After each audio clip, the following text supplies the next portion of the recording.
Good day everyone, my dear brothers and sisters in Christ. Today is Wednesday, April 17, 2024. Welcome sa aking video. I am Myrna De Leon Mariano, OCDS Philippines. I would like to share the gospel for today. Let us pray first to the Holy Spirit in the name of the Father, and of the Son, and of the Holy Spirit. Amen. Come, Holy Spirit, grant us the gift of understanding. And our gospel for today is according to St. John chapter 6, verses 35 to 40. Si Jesus ang tinapay na nagbibigay buhay. Sinabi ni Jesus, "Ako ang tinapay ng buhay. Ang lumalapit sa akin ay hindi na magugutom kailanman. At ang sumasampalataya sa akin ay hindi na mauuhaw kailanman. Ngunit sinabi ko na sa inyo, nakita na ninyo ako. Ngunit hindi pa rin kayo sumampalataya sa akin. Lalapit sa akin ang lahat ng ibinibigay sa akin ng Ama. At hindi ko itataboy kailanman ang sinumang malapit sa akin.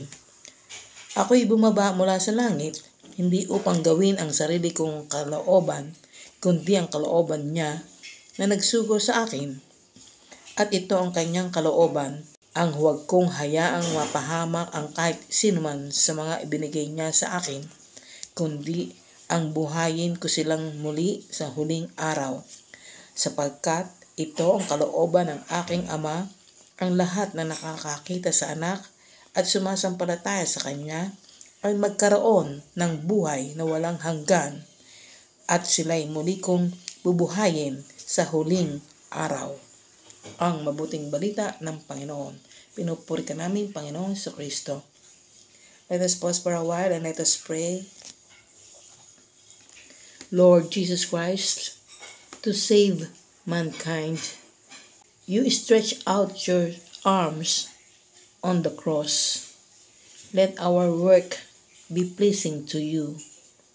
May it proclaim your salvation to the world, for you live and reign forever and ever. Amen.